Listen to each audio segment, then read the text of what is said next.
Toute chose concourt au bien de ceux qui aiment Dieu. Quelquefois dans la vie, il nous arrive, malgré le fait que nous sommes sérieux avec Dieu, nous aimons Dieu, mais nous passons par des moments très difficiles. Il y a des moments de la vie où tu te poses la question de savoir qu'est-ce que tu as fait pour mériter autant de douleur et autant de souffrance. En ce moment-là, voilà la pensée que j'aimerais que tu te dises à l'intérieur de toi. Toutes choses vont finir par concourir à mon bien. Même si tu ne comprends pas la raison pour laquelle tu passes par là aujourd'hui, un jour tu seras en train de rendre grâce à Dieu. Et peut-être même sans te rendre compte, tu seras en train de raconter une histoire douloureuse de ta vie aujourd'hui, mais qui va soulever les foules demain. Alors aujourd'hui, pour te confirmer cela, je vais t'amener dans un livre, le livre de 1 Samuel. Je vais te raconter une histoire et je vais t'expliquer ma compréhension et la compréhension que je voudrais que tu aies ce matin par rapport au temps ou au moment difficile de ta vie. La Bible nous raconte l'histoire de Elkana, qui est le père de Samuel, et sa maman qui est Anne, qui était l'épouse de Elkana. Elkana était un homme qui avait deux femmes. Il avait Pénina, qui elle avait beaucoup d'enfants, et il avait Anne, que Dieu avait rendu stérile. La Bible nous précise que c'est Dieu qui l'avait rendu stérile. Et donc, malheureusement, Pénina n'était pas très aimée.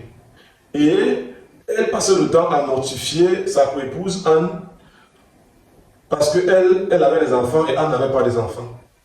Et qu'est-ce que Elkana avait trouvé comme solution? Elkana avait trouvé pour solution de donner plus de présents à sa femme Anne, qui n'avait pas d'enfants, et il donnait la moitié de ce qu'il donnait à Anne, à Pénina.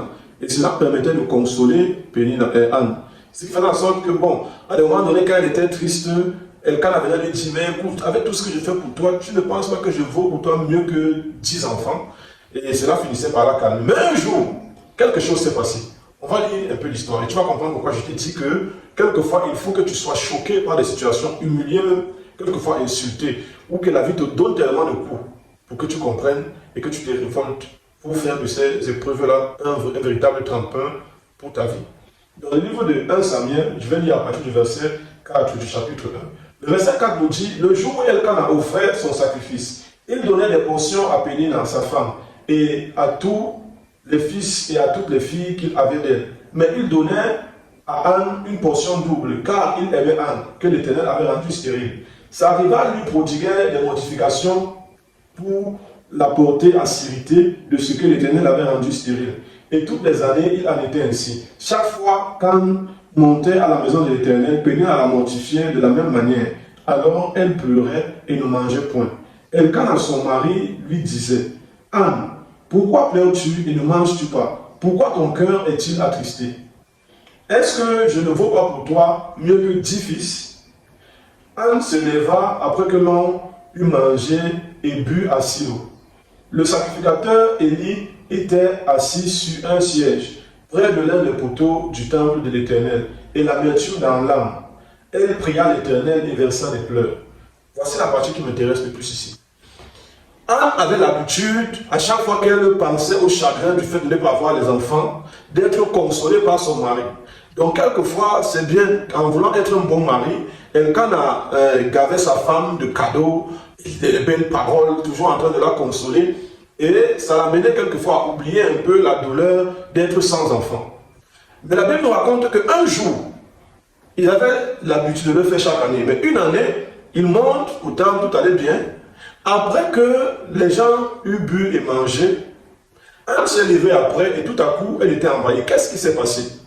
Voici ma compréhension des choses. Si toutes ces années, Anne ne s'est pas attristée, c'est parce que jusqu'ici, son mari, qui était la dernière personne et la personne la plus importante pour elle, était toujours en train de la consoler, ou de lui consoler, comme vous voulez, et lui donner des cadeaux pour oublier sa douleur. Mais je suis convaincu que le jour-là, certainement que Elkana avait bu, et même lui qui était la dernière personne qui devait consoler Anne, a certainement utilisé des paroles de moquerie ou bien dans son alcool, a certainement insulté Anne de stérile. Et c'est ça qui explique, parce qu'on change directement, on quitte du verset 8 au verset 9.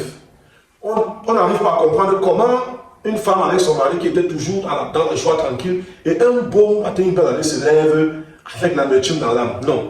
Je relis encore le verset 9. La Bible nous dit que Anne se leva après que l'on eut mangé et bu à Silo. Point. Comment elle se lève après que les gens aient fait la fête et tout à coup réalise son malheur? Quelque chose s'est passé. Et heureusement que cela a pu arriver. Parce qu'on se rend compte par la suite que Effectivement, c'est ce chagrin-là qui a certainement été causé par son mari. Pourquoi je le dis? Parce qu'elle était habituée à être insultée depuis. Certainement que le peuple, le village l'insultait, l'humiliait, ça ne lui disait pas grand-chose parce que son mari était là, son mari l'aimait et son mari comptait plus pour elle. Sa rivale qui était dans la même maison qu'elle lui prodiguait des insultes, ça ne comptait pas trop pour elle. C'est vrai, elle était mortifiée, mais après son mari venait la consoler. Donc, il fallait que son mari aussi, un jour, par miracle, je ne dis pas que c'était bien ce qu'il a fait, mais ça c'est ma version à moi, voilà.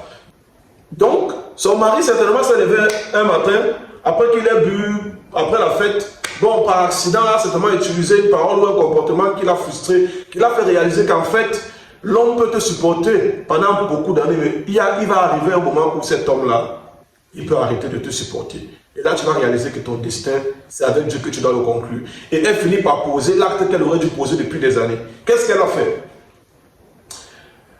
Le sacrificateur Élie était assis, je suis au verset 9, sur un siège, près de l'un des poteaux du temple de l'Éternel. Et l'amertume dans l'âme, elle pria l'Éternel et versa des pleurs.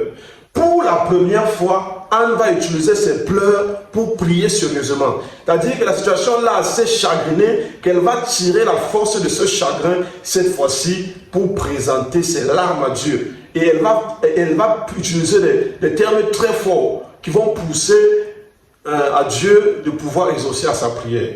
On va voir par la suite que Dieu a exaucé à sa prière. Le verset 12. Comme elle restait longtemps en prière devant l'Éternel, Élie observa sa bouche. Anne parlait dans son cœur et ne faisait que remuer les lèvres, mais on n'entendait point sa voix. Élie pensa qu'elle était ivre, et il lui dit, « Jusqu'à quand seras-tu dans l'ivresse » Anne répondit, « Non, mon Seigneur, je suis une femme qui souffre dans son cœur, et je n'ai bu ni vin, ni boisson énivante, mais je répands mon âme devant l'Éternel. » Et c'est ce que tu dois faire. Quand la vie te donne des coups durs, n'essaye pas de trouver un homme pour trouver la consolation, ou une femme pour trouver la consolation, une relation, ou une chose où tu vas trouver la consolation. Prends cette frustration que la vie te donne, cette opportunité que la vie te présente de réaliser qu'en fait, même l'homme peut te décevoir.